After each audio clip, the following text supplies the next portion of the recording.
বাসর ঘরের সবকিছু এলোমেলো। আমিও বিধ্বস্ত অবস্থায় বাসর ঘরে আয়নার সামনে দাঁড়িয়ে আছি। আজ আমার স্বামী আমার সাথে খুব বড় অন্যায় করলেন। অন্তত আজকের রাতে এসব না করলেও পারতেন তিনি। কিছুক্ষণ আগে আমার স্বামী এসে সবকিছু তছনছ করে দিয়ে চলে গেছেন। আয়নায় নিজেকে দেখছি আর নিজের সাথে ঘটে যাওয়া মুহূর্তগুলি স্মরণ করছি। আমি বাসর ঘরে ঘুমটা দিয়ে বসে আছি। এই বাসর নিয়ে কতই যে স্বপ্ন দেখেছি, আর আজ আমারই বাসর। ভাবতেই শরীরে শীতল শিহরণ বয়ে গেল।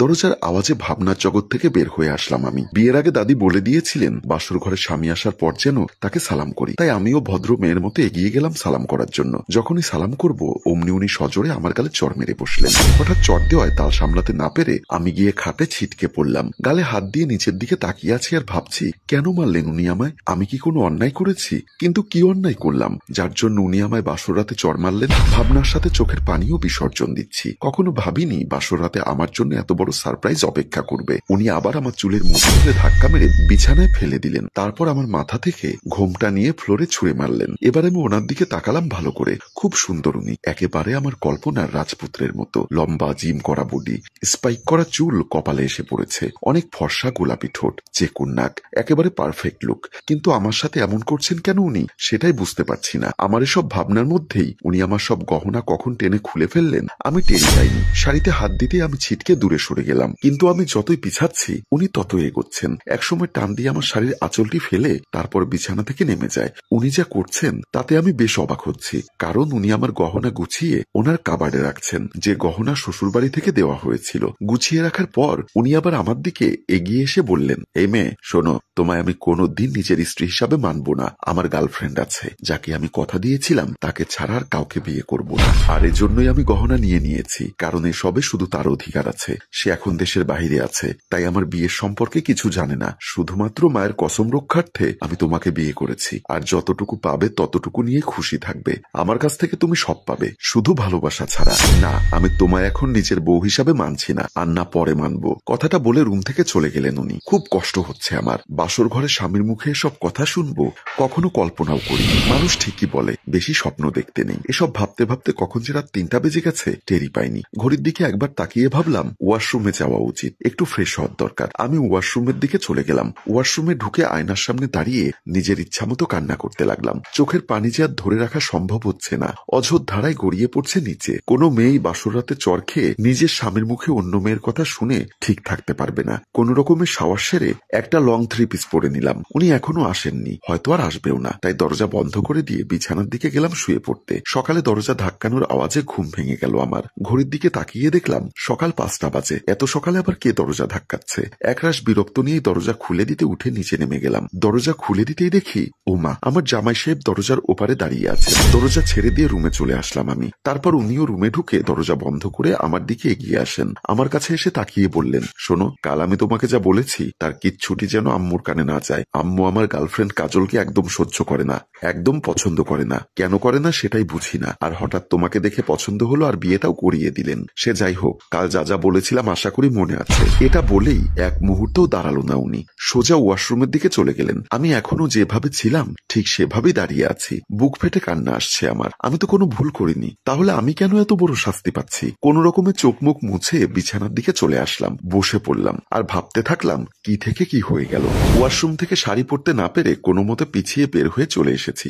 তখনই পড়ে যেতে নিতেই উনি এক হাত দিয়ে আমাকে ধরে ফেললেন। ওনার কি হলো? উনি এক দৃষ্টিতে আমার দিকে তাকিয়ে আছেন, আমিও ওনার দিকে তাকিয়ে আছি। কেন তাকিয়ে আছি তার কারণ আমি নিজেও জানি না। ওনার হুঁশ আসতেই উনি আমায় ছেড়ে দিলেন আর আমি ঠাস করে নিচে পড়ে গেলাম। উনি আবার আমার দিকে তাকিয়ে বললেন, দেখো, তুমি যদি মনে করো যে এসব দেখিয়ে আমায় ইমপ্রেস করবে তাহলে আমি বলবো ইউ আর রং। এসবের প্রতি আমার কোনো সময় ইন্টারেস্ট ছিল না, তাই এসব বন্ধ করো। এই বলে তিনি সেখান থেকে চলে যান। নিচে পড়ার কারণে কোমরে খুব ব্যথা করছে। কষ্ট করে কোনো রকমে উঠে দাঁড়ালাম। তারপর শাড়িটা ধরে নিয়ে রুমের দিকে চলে আসি। ড্রয়িং রুমে যেতেই আমার শাশুড়ি মা আমায় কাছে ডাকলেন। আমিও গেলাম। তারপর উনি ওনার পাশের সোফায় বসিয়ে বললেন, কিরে মা, রাত্রে ঘুম কেমন হয়েছে? কোনো অসুবিধা হয়নি তো? আর যদি কোনো অসুবিধা হয় তাহলে আমায় জানাস। তারপর একটা দীর্ঘশ্বাস ছেড়ে বললেন, রোহান কি কালকে তোকে কিছু বলেছে? আমি জানি রে মা, ও তোকে মেনে নেয়নি। শাশুড়ি মায়ের কথা শুনে বুঝতে পারলাম যে খাম্বাটার সাথে আমার বিয়ে হয়েছে তার নাম রোহান। বাহ, সুন্দর নাম তো। আমার নামের সাথে মিল আছে।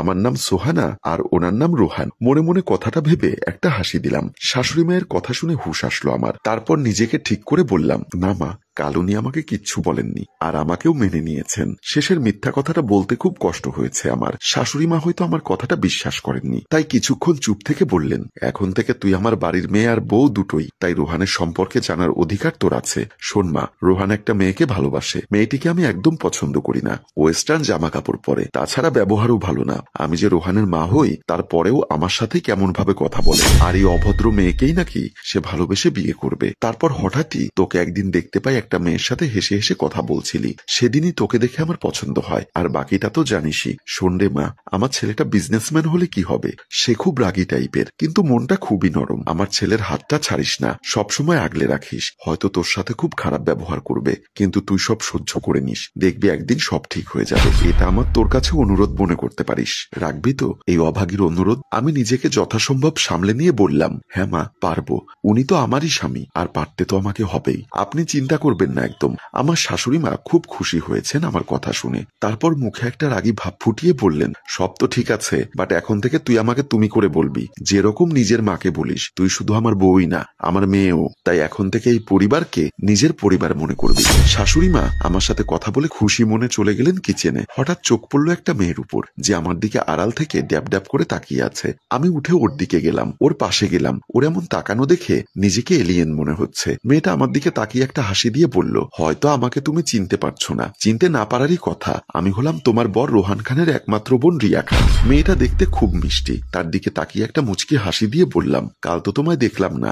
রিয়া একটু হেসে বলল, আসলে ভাবি আমি বাড়িতে থাকি না, হোস্টেলে থাকি, আর সেখানে থেকেই লেখাপড়া করি। কোন রকমে ছুটি নিয়ে আসলাম, কিছুদিন পর থেকে পরীক্ষা, তাই ওনারা ছুটি দিতে চাননি, কিন্তু নিজের একমাত্র ভাইয়ের বিয়ে বলে কথা। যাই হোক ভাবি, তুমি কিন্তু খুব সুন্দর, এরকমই একটা ভাবি চেয়েছিলাম আমি। ব্রেকফাস্ট করে চলে যাব এমন সময় একটা কথা মনে পড়ছে। মাকে জিজ্ঞাসা করলাম, আচ্ছা মা, বাবা কোথায়? ওনাকে তো দেখছি না। তোর বাবা খুব সকালে বেরিয়ে গেছে, বিজনেসম্যান মানুষ, বুঝতেই পারছিস, নিজেকে খুব ছোট মনে হচ্ছে। বিয়ে হয়েছে, অথচ এখন পর্যন্ত ওনার পায়ে হাত দিয়ে সালামি করতে পারিনি। আমার উনিও কিন্তু ব্রেকফাস্ট করতে বসেননি। এসব নিয়ে আমিও মাথা ঘামাইনি। খুব ভালো করেই বুঝতে পারছি উনি আমার সাথে বসে এক টেবিলে খাবার খাবেন না, ঘুমোতে যাব।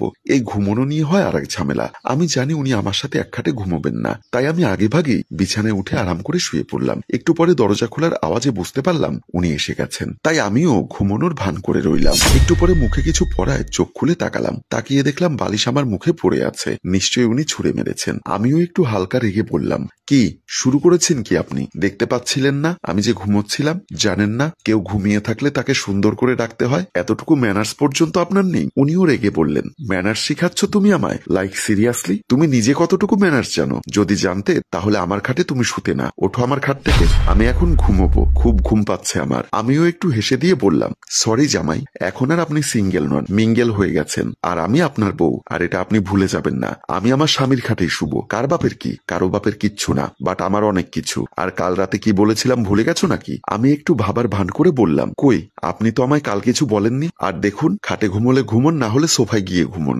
একদম আমায় ডিস্টার্ব করবেন না। কথাটা বলে গায়ে চাদর জড়িয়ে মুখ ঘুরিয়ে শুয়ে পড়লাম। জানি উনি অনেক রেগে আছেন, তাতে আমার কি? নিজে বিয়ে করে এনেছে আমায়। আমি কি বলেছিলাম নাকি যে আমায় বিয়ে করুন, বিয়ে করুন, আমি আপনাকে ছাড়া বাঁচবো না? তাহলে এখন কেন এমন করবে? আমি এত ভালো নই যে সবকিছু সহ্য করে নিব? যত সব। একটু পর দেখি হঠাৎ আমার পাশে কেউ। আমার চাদরের নিচে রোহান ঢুকে আমার সাথে শুয়ে আছে। আর কিছু খুনসুটি কিছু রাগ দেখিয়ে আমাদের গল্প এখানেই শেষ হয়। সম্মানিত ভিউয়ার্স, আসলে ভালোবাসা কখন কার উপরে জমে যায় কেউ জানে না। সুখী হোক সকল পরিবার। গল্পটির ভাবনা ও পরিচালনায় হাশেম রাজু, চিত্রগ্রহণ শিহাব ও আশরাফ। গল্পটি ভালো লাগলে লাইক, কমেন্ট ও শেয়ার দিন। ধন্যবাদ।